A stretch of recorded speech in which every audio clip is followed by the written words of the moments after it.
이번 주제가 정의를 이제 물같이 흐르게 하라 하는 건데 좀 무거워요. 그럼에도 오늘 제가 지금 여러분과 나누는 이 말씀은 내일 성경이 정의를 뭐라고 이야기하는가, 또 그것을 어떻게 적용하는가에 대해서 우리 정 교수님과 박 교수님께서 이제 말씀하실 터인데, 어떻게 보면 조금 전체 모임의 서론과 같은 그런 말씀을 함께 드리도록 하겠습니다. 사실 조금 욕심이 있어서 좀 많이 준비를 한 것 같은데 조금 줄여서 눈치껏 적당한 시간에 끝나도록 하겠습니다. 여러분이 혹시 보이시면 가지고 계신 유인물 3페이지에 보시게 되면은 제가 여러분과 함께 강의를 같이 나눌 수가 있을 것 같습니다. 먼저 우리가 들어가기 전에 한 가지 질문을 한 가지 했으면 좋을 것 같아요. 여러분, 정의가 무엇입니까? 정의를 어떻게 정의하십니까? 이렇게 여쭌다면 여러분 가운데서는 이런 반응이 나올 것 같아요. 이제 한 가지 반응은 정의는 이런 겁니다 라고 해서 정확하게 또박또박 모든 사람들이 알아듣도록 말씀하는 분이 있을 거예요. 또 다른 분은 잘 모르겠습니다, 내가 여기 모르기 때문에 왔습니다, 좀 가르쳐 주세요 하는 분이 있고, 또 어떤 분은 정의에 대해서 전혀 관심이 없습니다 라고 생각을 하는 분이 있을 것 같습니다. 사실 우리가 정의를 내리지 않고서 만일에 우리가 정의에 대해서 정의를 실현합시다, 정의를 구현합시다, 정의가 어떻고 이렇게 우리가 한다면 좀 자기 나름대로 생각하고 있는 정의를 구현해야 한다고 하는 자기 고집이 발동할 것 같습니다. 그래서 여러분들이 먼저 정의가 어떤 것인가에 대해서 관심을 갖는데, 이 시간뿐만이 아니라 특별히 내일 여러 강의들을 통해서 정의가 이런 것이구나 라고 하는 정의를 잘 정리하시는 것이 중요하다, 이렇게 생각을 합니다. 얼마 전에 그래도 꽤 됐는데 마이클 샌더스라고 하는 하버드의 유명하신 분이 정의란 무엇인가 라고 하는 주제를 가지고 강의를 하셨어요. 그리고 그뿐만 아니라 그것이 이제 책으로 나왔고 우리 한글로도 이렇게 번역이 됐습니다. 그것을 보게 되면 주로 이제 도덕적, 철학적인 접근 방법을 주로 소개하고 있는데, 아마 읽어보신 분들이나 강의 들어보신 분들 아마 다 공감하실 것 같아요.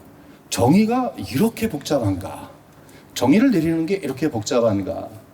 근데 그분께서 말씀하시는 여러 가지 것 가운데 이 공리주의, 여러 사람들에게 다 유익을 주는 어떤 그런 것, 그러면 이제 개인들에게 어려움을 주고, 또 다른 것은 개인 자유주의, 개인에게 엄청난 많은 것을 주게 되면은 전체적으로 많은 사람들에게 혜택이 돌아가지 못하는, 그러니까 그것은 하나의 큰 줄기인데, 정의에 대한 이야기 나오면 모두가 다 한마디씩 한다.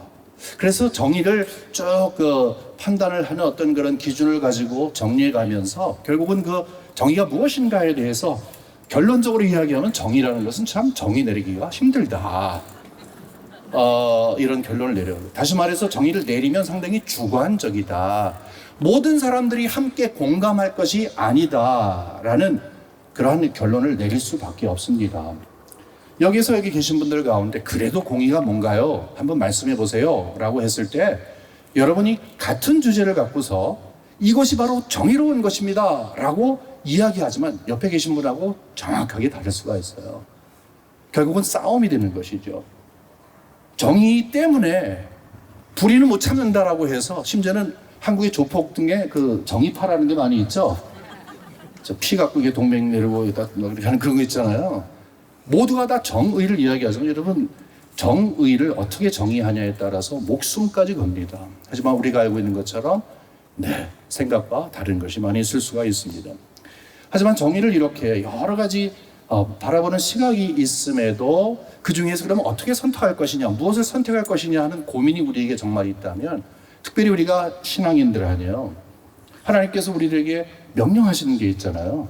그대로 우리가 실천하기 위해서 그 정의를 받고 배우고 그대로 한번 노력해 보겠다라는 마음의 결단이 있고 나서부터 또 다른 이슈가 생기는 거죠. 무엇이 정의인가? 바로 그렇기 때문에 우리 성도들은 여러 종류의 정의들을 이야기하면서 정의를 한번 내리는 것이 힘들다 하는 것이 우리들에게 좋은 긍정적인 결론을 내리게 합니다. 그게 뭐냐면 내 생각을 내려놔야 된다. 성경이 뭐라고 이야기하는지 관심을 가져야 된다. 나도 모르게 성경에 대한 관심조차 없이 내 생각, 내 경험 가운데에서, 내 삶 속에서 이 정의가 이런 것이다라고 부르짖고 있었던 내 모습이 얼마나 우매한가. 하나님이 이것을 보시면서 얼마나 안타까워하실까 하는 생각을 해야 한다는 거예요. 그래서 우리가 정의를 정의할 때에는 일단은 성경이 무엇이라 이야기하는가에 대해서 관심을 가져야 합니다. 그리고 이유가 있습니다. 여러분 보세요. 정의, 바르고 그다음에 옳은 것이죠. 하나님께서는 우리들에게 바르고 옳게 살기를 원하십니다. 여러분 아멘 하십니까? 네, 바르게 살아야 돼요. 옳게 살아야 돼요. 근데 왜 그런 말씀을 통해서 명령하셨을까요? 말씀 없으면 우리는 바르게 살지도 않고 옳게 살지도 않으니까. 성경을 보게 되면은 이게 잘 보이죠? 오늘 저는 크게 그릴게요. 성경은 하나님께서 그리스도 안에서 어떻게 구원의 일을 이루시는가 하는 것을 말씀하는 겁니다. 근데 그것을 구체적으로 보게 되면 이렇게 볼 수가 있어요. 출발점이 있고 끝이 있습니다. 근데 가운데 예수 그리스도의 십자가 사건이 있죠. 그런데 하나님께서 천지를 창조하신 다음에 금방 타락이 있죠.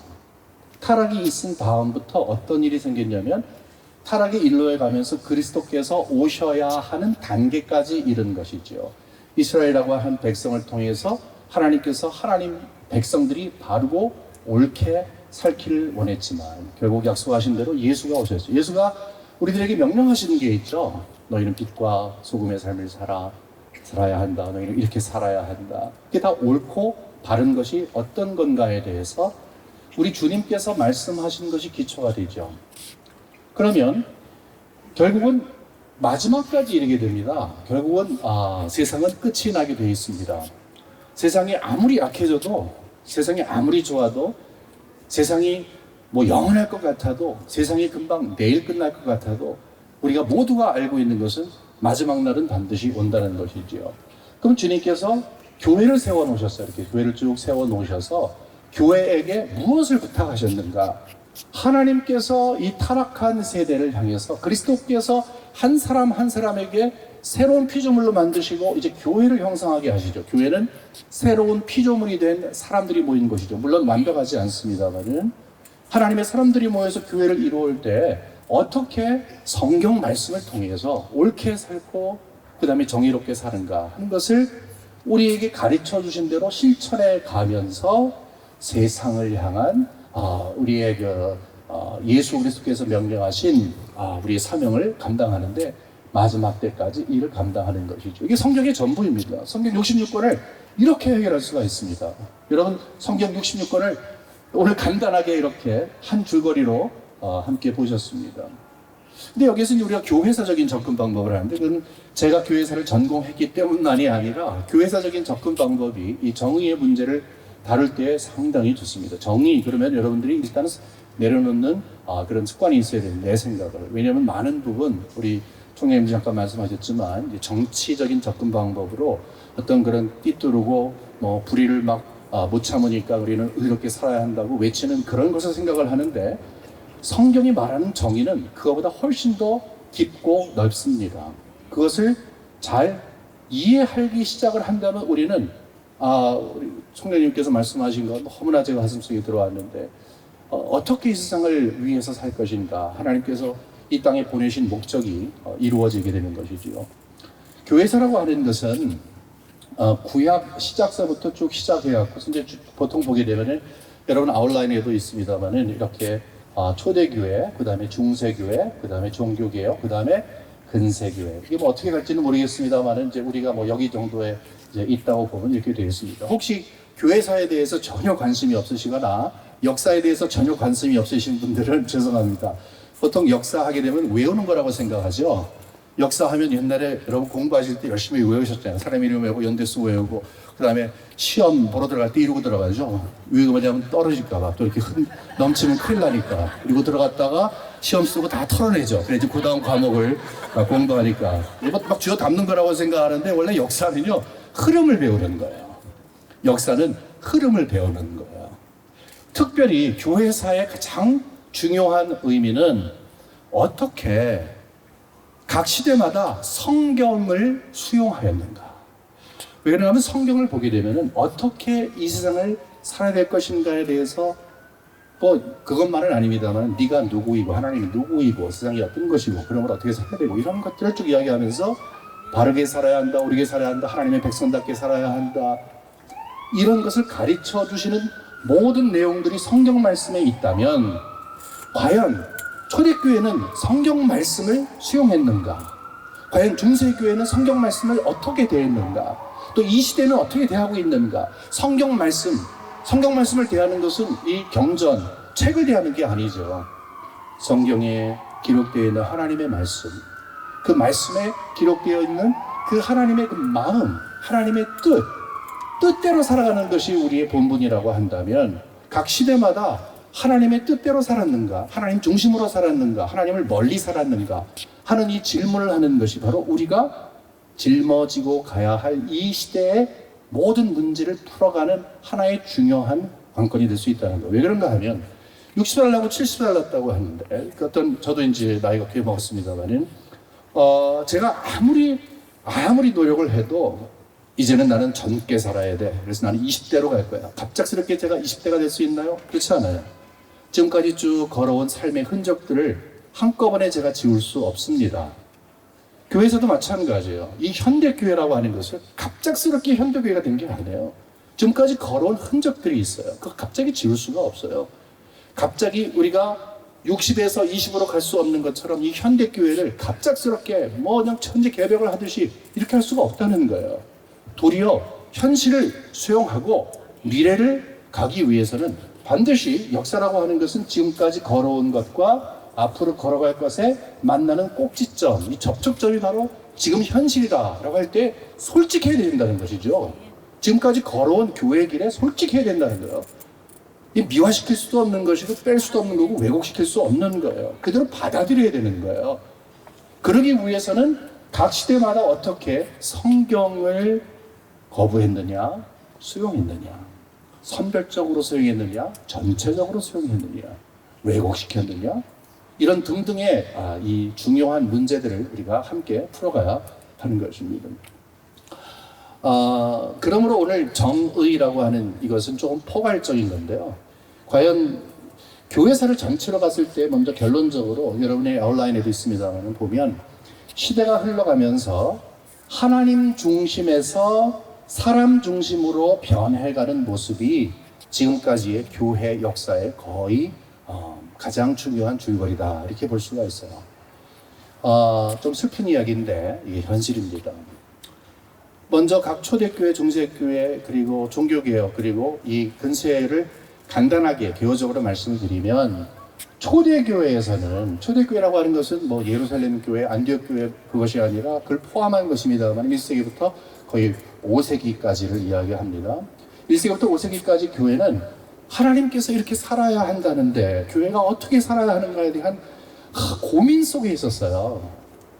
그리고 중세교회는 1000년의 역사인데 보통 이제 1517년도까지 이렇게 이야기하잖아요. 16세기까지 이렇게 초까지 15세기 말까지 얘기하면은 거기에는 하나님 중심으로부터 멀어져서 인간 중심으로 이제 전락하는 그 사이를 교회의 잘못을 통해서 우리가 봅니다. 그 다음에 종교개혁으로 보는데 종교개혁은 다시 우리가 말씀으로 돌아가자. 여러분 아시잖아요. 말씀으로 돌아가자 하는 것은 우리가 하나님을 너무 떠나 있다. 뭐 로마 가톨릭이 잘했다 잘못했다. 그것 이상으로 그 핵심적인 것은 우리가 하나님께서 그리스도를 통해서 우리에게 구속을 주시고 한 개인과 구원받은 백성들이 함께 모여서 이 아름다운 영적 공동체를 통해서 하나님께서 원하시는 그 뜻을 이 땅에서 이루어야 하는데 그러지 못한 로마 가톨릭의 모습을 안타까워하고 우리가 하나님 중심으로 갑시다. 그것은 뭘 전제합니까? 중세교회는 하나님 중심으로부터 인간 중심으로 많이 떨어져 있기 때문에 성경으로 돌아가자는 것은 하나님 중심으로 돌아가자는 거예요. 하나님의 말씀, 하나님의 뜻으로 돌아가자 하는 것입니다. 이것처럼 중요한 게 없다는 것이죠. 그런데 이것이 16세기에서 일어난 다음에 17세기부터 어떤 일이 있었냐면은 이때는 완전히 이제는 하나님 중심으로부터 떨어져서 인간 중심으로 가고 결국은 굉장히 방황하는 그런 일이 있습니다. 우리는 지금 이 시대에 살고 있습니다. 이것을 쭉 말씀드리면서 개요를 말씀드린 것은 그 중심 줄거리를 여러분께 이제 잡아드리려고 하는 것이고, 그렇게 진부하지 않게 길지 않게 각 시대마다 무엇 때문에 그런 거고 그것이 지금 우리 시대와 어떤 연관이 있는가를 약간 간단하게 말씀드리면 바로 이거예요. 여러분, 초대교회는 어떤 일이 있었습니까? 초대교회는 예수님께서 예수 믿는 사람들에게 정말 뭐 예수 믿자마자 뭐 천국과 같은 그런 경험을 하면서, 물론 그렇습니다. 영적으로 천국을 경험하죠. 하지만 현실적으로는 십자가를 지고 가라고 한 거예요. 초대교회 성도들은 혼동 속에 있었어요. 예수님 금방 오신다고 했는데 늦게 오시는 거예요. 하나님이 주관하신다는 거예요. 세상을 주관하시고 섭리하시고 악한 것을 물리치시고 의로운 자의 손을 들어주신다는 그런 확신이 있었는데도, 이게 보니까 황제들이 일어나서 예수 믿는 사람 잡아 죽이고, 베드로전서에 있는 것처럼 정말 많은 사람들이 유리하게 되고 나그네로 되고, 쉽게 말하면 뭐 족보에서 파내기도 하고 세상에서 참 천대받는 사람들로 되는 거예요. 그러면서 무슨 신앙을 가져. 그뿐만이 아니라 정의롭지 못한 일이 생기는 것이죠. 예수 믿는 것이기 때문에 사회적인 냉대를 받는 거예요. 여러분, 이것은 보통 이야기가 아닙니다. 지금 우리가 이 좋은 시대에 살고 있으니까 예수 믿는 것은 더 나은 삶, 지금 괜찮은 삶에서 더 나은 삶으로 가는 거라고 하지만, 초대교회는 예수 믿으면 완전히 질로 봤을 때는 완전히 뭐 떨어져도 이런 떨어지는 게 없었어요. 이런 가운데 혼동이 되기 시작을 했습니다. 예수 그리스도께서 그래도 말씀하신 대로 살아야 돼. 의롭게 살아야 돼. 정직하게 살아야 돼. 참되게 살아야 돼. 거룩하게 살아야 돼. 서로 격려하면서 있었지만 마음속에는 이게 뭐지? 라는 생각이 있었어요. 여러 과정을 거쳐서 5세기가 돼가지고 어거스틴이라고 한 분이 등장하셨어요. 근데 그분은 초대교회의 모든 것을 종합한 분이다, 이런 생각을 하시면 됩니다. 근데 그분이 이런 말을 했어요. 그분이 뭐 여러 가지 말을 했지만 가장 대표적인 것이 여러분 아시다시피 그 신의 도성, The City of God, 여러분 아시죠? 많이 읽으셨을 거예요. 그거는 그냥 클래식입니다. 이건 예수 안 믿는 사람들도 읽는 거예요. 학교에서 애들한테 읽히는 책이에요. 그걸 보게 되면은 지금까지 궁금했던 모든 것들을 잘 정리한 거예요. 세상에 두 가지 종류의 도시가 있습니다. 하나는 신의 도시고 하나는 인간의 도시입니다. 신의 도시라고 하는 것은 우리가 예수 그리스도가 이 땅에 오셔서 하나님의 나라가 이 땅에 임했다라고 했을 때 그것을 이야기하는 거예요. 이건 영적인 이야기예요. 영원한 거예요. 그래서 우리 예수 믿는 사람들의 마음속에 있는 거예요. 그리스도가 주가 되시고 그분의 통치를 받는 것을 이야기해요. 하지만 우리는 이 세속의 세상에 사는 것이죠. 이 인간의 세계에 사는 것이죠. 그러면 여기에서 두 가지가 상충되는 것이 아니라, 어떻게 마치 이렇게 세상이 있다면은 예수 믿는 사람들이 세상에 살면서 영향력을 끼치면서 살까? 다시 말해서 어떤 전제가 있냐면, 중세시대의 어떤 그런 수도원에 들어간 수도사들처럼 세상을 분리하고 정죄하고 그냥 조금만 닿으면 툭툭 털어내는 그런 삶이 아니라, 어떻게 하면 이 세상을 그리스도의 사람으로 살면서 이 세상에 영향력을 끼칠 수 있을까? 자연스럽게 그것을 어떻게 살아가느냐, 어떤 관점에서 살아가느냐, 그것을 주면서 사람들에게 이거구나 라고 생각을 했던 것이. 왜냐하면 뭐가 달라지냐면 가치관이 달라지는 거예요. 이전에는 많이 갖는 것, 높아지는 것, 많아지는 것이 축복인 줄 알았어요. 요즘도 그러지 않아요? 근데 그게 아니라 도리어 그때는 가난이 그리스도의 그 길을 걸어가는 데에 내가 수용할 수 있는 척도가 되어버린 거예요. 힘을 가진 사람들에게 억울함을 당하고, 세상으로 말하면 정의를 외치지만 정의가 아닌 불의를 통해서 어떤 여러 가지 불이익을 경험한다 할지라도 내가 예수 믿는 사람이기 때문에 이것을 십자가로 지고 가야 한다. 거기에 새로운 가치가 있었던 거예요. 초대교회 성도들의 위대성은 하나님의 말씀을 순수하게 받아들였어요. 그리고 그대로 살기 위해서 노력을 했어요. 혼돈 가운데서 유혹이 있었지만 그것을 떠나지 않고 있던 것이 우리 초대교회 성도님들의 우수한 일이었었어요. 근데 중세시대에 들어와서 이게 달라지는 거예요. 어떻게 달라지냐면은 교회가 달라지는 거예요. 여러분이 아실 겁니다. 중세교회하게 되면 먼저 탁 번뜩 생각나는 것이 교황일 거예요. 교황. 교황은 무엇을 이야기했냐면 신정정치를 이야기했어요. 그러니까 로마를 여러분 보시게 되면 로마의 왕이 황제죠. 황제가 신이라고 했잖아요. 신을 숭배했잖아요. 그런 것처럼 교황이 어떤 생각을 했냐면 나는 하나님의 대리인이다.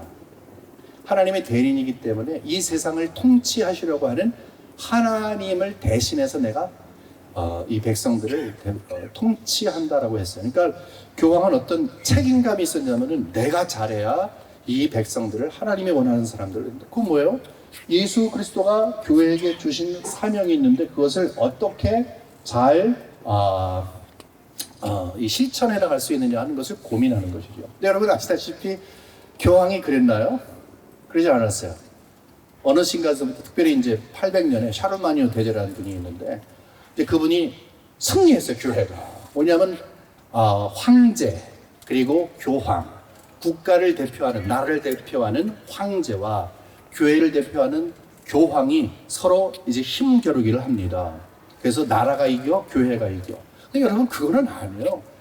어거스틴이 분명히 이야기했잖아요. 우리는 하나님의 백성들이어서 영적인 일을 주께서 맡겨주셔서 우리의 사명을 감당하면서 사회를 변해가는 것이지 국가를 정복하라 그런 게 아니에요. 국가를 통치하라고 그런 것이 아니에요. 그런 의미에서 신정국가를 이야기한 게 아니거든요. 근데 그런 식으로 하는 거예요. 특별히 이제 여러분 아시다시피 수도원이 6세기에 등장을 했죠. 베네딕트가. 가장 중요한 것은 가난하게 사는 거였었어요. 왜냐하면 이제 교회가 이제 부자가 되어 가니까. 그뿐만이 아니라 12세기, 13세기에 탁발 수도승이 나왔어요. 그 어떤 거냐면은 이 다메니크 여러분 프란시스칸 여러분 아실 거예요. 가난하게 살고 안 입고 뭐 안 신고 안 먹고 이렇게 살던 사람들에게 존경을 받기 시작했어요. 교회가 치부하기 시작을 할 때에 이건 아니다라고 생각을 해서 우리는 그리스도의 사명을 가지고 요즘으로 말하면 정말로 어떤 복지를 꿈꾸면서 그들이 다니는 거죠. 근데 여러분 아세요? 처음에는 호응을 받았어요. 나중에는 수도회가 망해버렸어요. 영적으로. 이유가 뭐냐면 부자가 됐어요. 물질이 들어왔어요. 많아지니까 타락한 거예요. 그러니까 총체적으로 타락했죠. 그러면서 나중에 교황의 시녀가 됩니다. 나중에는 이 교황이 이게 좀 약간 좀 이상한 사람이 되어버렸어요. 어떤 식으로 됐냐면 종교재판소라고 해서 만일에 우리 로마 카톨릭의 믿음을 거부하는 사람들이 있다면 그 사람을 쥐도새도 모르게 그 사람, 지금 가서 판단하는 사람이 처형해도 된다. 이게 목숨을 그냥 파리처럼 여긴 거거든요. 그런 것까지도 허용할 정도로 타락을 했어요. 예수님께서 이 땅에 오셔서 누가 어떤 교회 지도자에게 만일에 내 것을 따르지 않으면 너희들이 사형시켜도 돼. 뭐 쥐도새도 모르게. 여러분 이것은 정의가 아닙니다. 옳은 거 아닙니다. 바른 거 아닙니다. 다시 말해서 나는 하나님의 뜻 가지고서 사람들을 통치한다고 이야기하면서 정의가 아닌 불의 쪽으로 확 가는 거죠. 여러분 이런 상황 가운데서 어떤 일이 생겼겠습니까? 사람들이 교회를 다 알잖아요. 교회를 아는 거예요. 이건 아닌데라고 생각하는 거예요. 우리 지금 시대 사람들이 교회를 향해서 우리가 아무리 뭐라고 해도 교회는 이런 것이라는 거 우리보다 더 잘 알고 있어요. 두려워요. 똑같아요. 마찬가지예요. 그뿐만 아니라 중세 말 그때 종교개혁 전 그때 어떤 일이 생겼는가 하면 사람들이 깨우치기 시작을 하는 거예요. 여러분 아시잖아요. 도시가 생기기 시작했어요. 이제 경제가 바뀌었어요. 이제 영주제에서 이제는 도시가 됐어요. 다시 말해서 새로운 부자가 생기고 파워풀한 막강한 사람들이 생기기 시작을 하면서 이 사회 구도가 엄청나게 변하기 시작을 했어요. 옛날에 교황이 한마디 하면 예스 하고 이런 건 더 이상 없는 거예요. 근데 똑똑한 사람들이 바라봐요. 더더군다나 르네상스가 시작이 됐어요. 르네상스는 지식을 굉장히 중요시 여깁니다. 사람들이 깨우치기 시작을 하는 거예요. 우리는 바보가 아니라고 하는 거예요. 그러니까 거기에서 이제 분리가 되기 시작을 하는 거예요. 교황은 교황의 위치를 파워풀한 교황의 위치를 하나님의 이름으로 교회의 이름으로 파워풀하게 나가고 하나님께서 원하시는 그러한 백성들로 정의롭게 그들을 다루는 게 아니라 자기네들의 잔치를 하는 동안에 사람들은 교회에 대한 관심이 없어진 거예요. 저것들 뭐 중세에서 보게 되면 완전히 유럽은 완전히 다 정말 기독교 국가가 됐거든요. 옛날에 세계사 배우실 때 이 교회사를 배우는지 세계사 배우는지 모를 정도로 중세 교회는 완전히 거의 완벽하게 정말 기독교가 장악했거든요. 하나님이 주신 좋은 기회인데 정말로 바르게 오르게 하나님께서 원하시는 백성들로 살게끔 하나님이 그 위치를 놓아주셨는데 자기를 위해서 부를 위해서 결국은 정의롭지 못한 모습 때문에 사람들로부터 이 교회가 지탄을 받았습니다. 그 가운데서 여러분이 아시는 것처럼 루터 1세, 그 다음에 이제 칼빈 2세대, 제가 마치면은 칼빈에 대해서 말씀드렸습니다만은 나타났죠. 굉장히 간단한 거예요. 이러면 안 되지. 하나님이 그것 때문에 교회에게 이런 사명 주신 거 아니지. 라고 하며 다시 우리는 하나님이 누구인 줄 알고 우리가 누구인 줄 알고 그 관계 가운데서 나 개인이 그 다음에 우리 교회 공동체가 어떻게 이 세상 속에서 살 것인가 하는 것을 고민해야 한다라고 하면서 하나님 중심으로부터 인간 중심으로 떠난 백성들 다시 하나님 중심. 우리가 알고 코람데오가 그거 아니겠어요? 여러분 코람데오는 하나님 앞에 사는 거 아니에요. 그게 모토 아니겠습니까? 하나님 앞에 사는 거예요. 하나님 중심이에요. 그래야지 하나님의 말씀을 통해서 우리가 어떻게 살 것인가 하는 것을 새롭게 고민할 수가 있는 거니까 그거를 여기에서 주장한 것이죠. 그 다음부터 이제 굉장히 어려운 그런 시대가 시작이 됐습니다. 어떤 어려운 시대가 시작이 됐냐면요. 이미 그 르네상스부터 시작을 했지만 이성과 철학과 그 다음에 과학이 지배하는 시대가 됐습니다. 이것은 뭐예요? 사실을 이야기하려면 과정이 중요한 거예요. 거기에는 인간의 탐험과 연구와 그 다음에 증거가 필요한 그런 시대가 됐습니다. 보이지 않는 하나님을 아무리 증명해도 사람들 별로 믿지 않습니다. 증명되라는 거예요. 사람들이 너무 똑똑해졌어요. 그게 계몽주의부터 시작을 하는 거예요. 그게 7세기의 계몽주의부터 시작을 하는 거예요. 그러니까 주제가 뭐냐면 내 생각에 이렇다는 게 옳은 거예요. 왜냐? 내 생각이 옳으니까. 여러분 아시잖아요. 내 소견에 옳은 대로. 그게 언제 그런 일이 있었습니까? 사사기 때 있었죠. 그 사사기 있었던 것과 똑같이 내 생각에는 원래 인간은 부패이기 때문에 그냥 자연스럽게 그게 나오는 거죠. 똑똑해지는 우리 인간인 것처럼 우리 칭찬을 받을지 모르겠지만 하나님으로부터 점점 멀어지면서 하나님 중심에서 인간 중심으로 나락으로 떨어져 가고 있었습니다. 그 다음에는 낭만주의가 나왔어요. 낭만주의 뭐예요? 내 느낌에는. 여러분 그런 노래 아세요? Feeling 이런 노래 아세요? 느낌 무엇보다 느낌 번역해서 불렀습니다 제가. 이 내 느낌이 아니고서는 요즘도 신앙인들 가운데에서 너무 이성적으로 내 생각에는 성경 막 파는 건 좋은데 요거 아니면 다 틀리고 하는 그런 완전한 이성주의로 가는 경향과 완전히 그 말씀 그거 다 필요 없어. 경험이 중요해. 낭만주의로 가는 거. 그게 어디부터 시작을 했냐면 결국 17세기, 18세기부터 된 거예요. 그게 다 인간 중심입니다. 인간 중심이라는 게 하나님 중심으로부터 멀어지는 거예요. 하나님 중심으로부터 멀어지기 시작을 한 거예요. 이렇게 출발을 하더니 그 다음에는 아주 여러 가지 이제 어려움을 경험하기 시작을 했습니다. 그 가운데서 이제 혁명의 시대가 시작을 했습니다. 어떤 혁명이 있었는가 하면 굉장히 이 인간이 얼마나 많은 가능성을 갖고 있는가. 이 혁명이라는 것은 개혁하고 다릅니다. 개혁은 있는 것을 뜯어 고치는 것이고 혁명은 다 갈아엎는 거예요. 바꿔 다 바꿔 무조건 바꿔. 산업혁명을 통해서 인간의 존중성이 중요시 되던 이 사회가 인간을 하나의 기계화 된 거예요. 아담 스미스 아시잖아요. 본업의 원리 가운데서 결국은 그 원래 가장 기본적인 것은 사람을 한 기계의 도구처럼 보는 거예요. 어떻게 하면 최대의 생산을 낼 수 있느냐. 여러분 그것은 인간을 기계화한 것입니다. 인간의 디그니티가 떨어지기 시작을 한 거예요. 이거 예외도 많은데 뭐 그냥 여기서 중단하고요. 그뿐만이 아니라 계속해서 그 인간의 어떤 그런 존재감에 대해서 이야기하면서 이제 정치 혁명이 일어났습니다. 여러분 아시는 것처럼 영국 혁명이 있었죠. 미국 혁명이 있었죠. 그 다음에 프랑스 혁명이 있었죠. 혁명에 대해서 얘기할 때 다 바꿔. 말도 안 되는 거예요. 특별히 영국하고 프랑스 같은 경우는요. 이제 왕정 국가이기 때문에 왕은 정말 절대적인 거예요. 근데 백성들이 나도 태어날 때부터 나름의 권리를 갖고 태어났다. 이것은 이제 막 부추기는 사람들이 있었죠. 그러니까 나한테도 권리가 있다. 네가 뭔데 나한테 그래? 네가 뭔데 나한테 그래?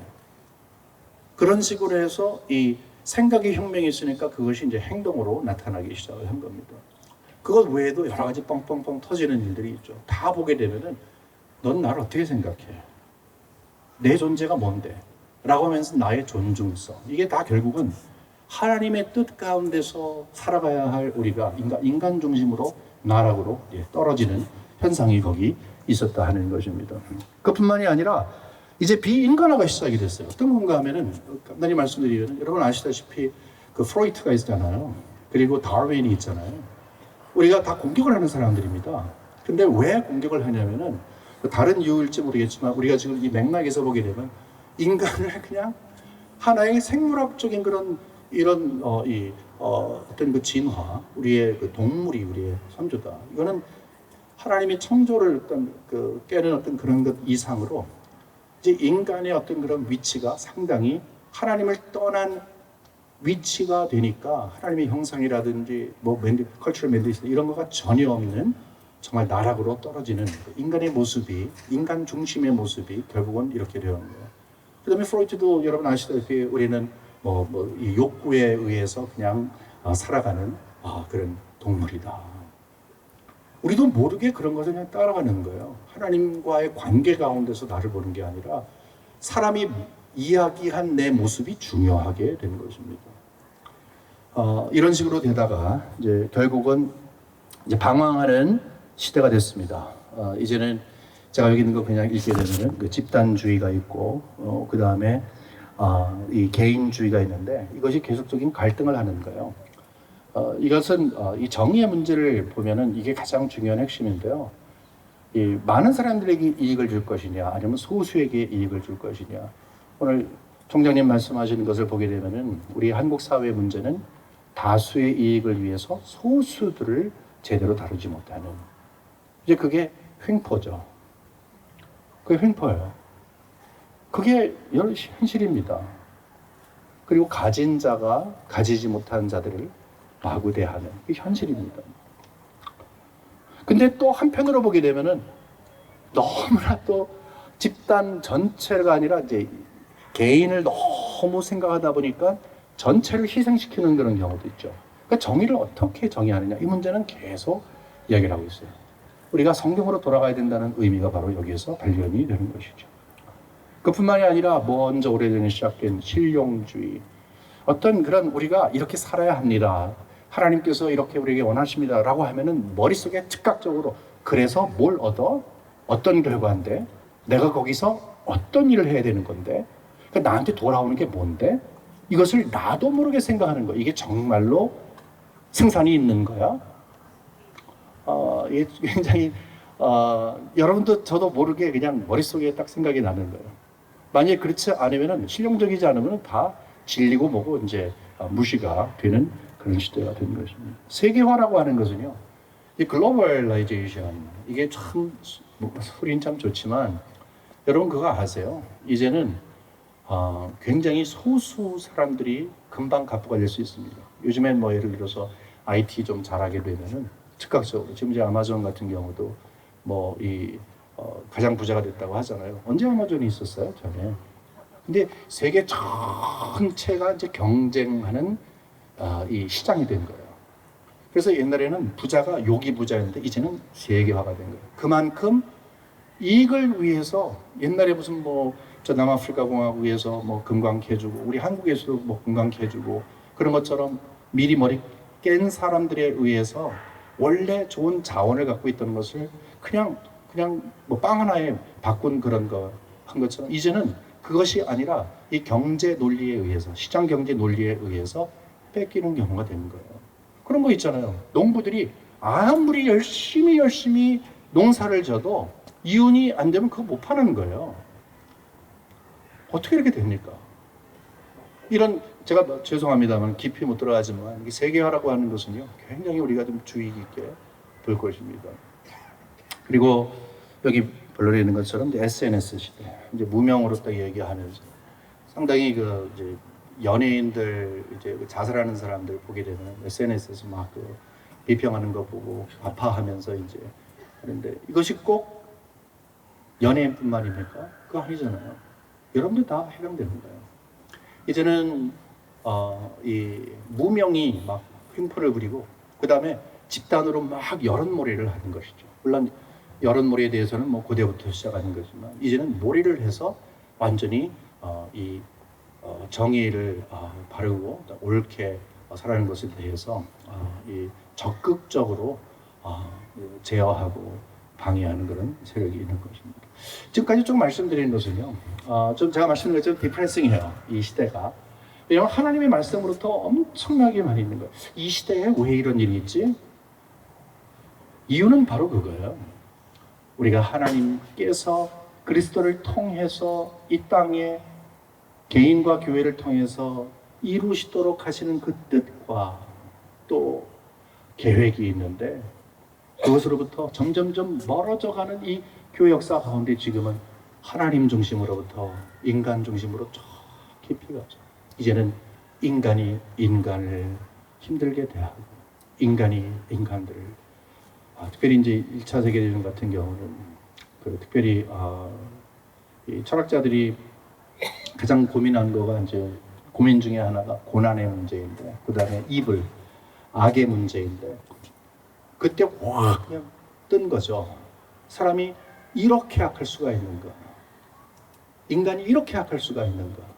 여러분, 사람이 사람을 못 믿는 시대가 됐어요. 인간 중심이라는 것은 하나님 없는 인간 중심은 굉장히 혼동 속에 있는 것입니다. 그래서 이번 기회를 통해서 결국은 하나님께서 왜 우리에게 무엇을 요구하시는가? 이 시대를 향해서 있는 그대로 우리가 뭐 미화시키지도 말고 빼지도 더하지도 말고 있는 현실을 그대로 받아들여서 그러므로 종말을 향해서 나가는 이 세계를 어떻게 우리가 주님 뵐 때 그래도 내가 주의 뜻대로 살기 위해서 노력하다 왔습니다라고 고백드릴 수 있을까 하는 그 고민이 우리에게 있어야 하고 성경이 말하고 싶은 그러니까 성경을 통해 하나님이 말씀하고 싶은 옳게 살고 바르게 사는 것에 대해서 여러분이 잘 정리를 하셔야 되는 것입니다. 여기 이제 결론적으로 보게 되면은 그 네 가지를 이야기하는데 여러분이 혹시 메모하시는 분은 없을 것 같아요. 껌껌해서 저도 잘 안 보이네요. 네. 여기 보면 이겁니다. 절대적 기준을 거부하는 포스트 모던 시대의 정신과 현상을 바로 깨달아라. 이 포스트 모던 여러분이 살고 계시는 이 시대를 알라는 것이죠. 이 시대를 알라. 이 시대를 알아서 얼마나 단지, 얼마나 캠핑한지 그걸 얘기하는 게 아니라 우리는 세상 속에서 하나님의 나라에 속한 자로서 세상에서 살아가기 위해서는 세상을 이해해야 합니다. 왜냐하면 우리는 세상과 절단하면서 살 수가 없어요. 세상 안에서 세상을 변화시키고 세상을 하나님의 뜻으로 영광으로 채우기 위해서 우리가 부름을 받았기 때문에 그렇습니다. 여러분 너무 큰 거 생각하지 마시고요. 이 시대는 상당히 악하구나. 하나님을 떠난 시대구나. 그래서 이런 일이 생기는구나. 여러 가지 문제가 바로 그렇게 생기는구나 라고 생각하시면 됩니다. 두 번째는 개혁주의 신앙의 핵심인 하나님 중심의 신앙과 삶의 내용을 자세히 배워라. 그러니까 개혁주의 신앙, 우리 김원효 목사님 여러분이 아시다시피 굉장히 솔리드한 개혁주의 신앙을 갖고 계십니다. 개혁주의 신앙의 가장 핵심은 하나님 중심이에요. 하나님 중심이에요. 뭐라 그랬다고요? 초대교회는 하나님 중심으로 사는 것을 고민하다가 결국 떨어졌다가 다시 하나님께 돌아오고 그 다음에 이 시대는 하나님으로부터 멀어져 갔어요. 이거는 개혁주의가 좋다 나쁘다를 이야기하는 것이 아니에요. 개혁주의가 말하는 거 하나님, 성경의 하나님 같은 거거든요. 개혁주의는 성경을 중요시 여깁니다. 성경이 모든 것의 놈이라고 규범이라고 여깁니다. 그 이유는 뭐냐면은 성경을 주신 그 하나님이 절대자이기 때문에 그렇습니다. 통치자이기 때문에 그렇습니다. 그분을 피할 수가 없는 것입니다. 그러므로 우리는 하나님을 알아야 되는 거예요. 그러니까 이 시대를 아는 것만 되는 것이 아니라 하나님도 알아가야 된다는 거예요. 여러분 이 복이 여러분과 제 있기를 주님의 이름으로 축원합니다.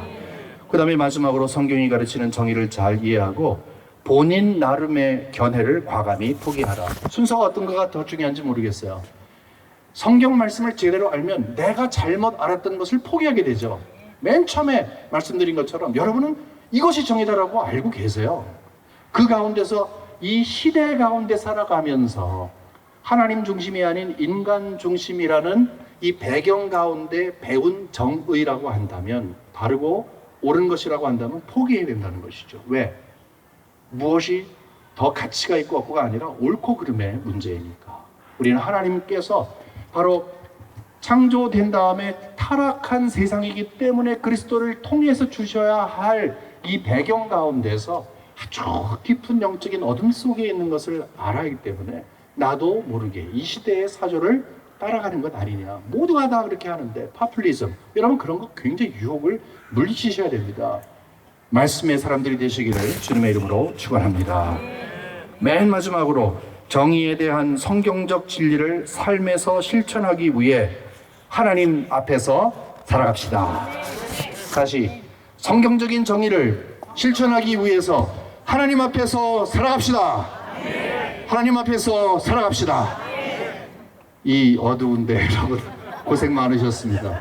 너무 감사합니다. 내일 꼭 오시고요. 특별히 성경에 대해서 정의하시는 우리 두 다른 교수님의 말씀을 잘 귀담아 들으시기 바랍니다. 감사합니다.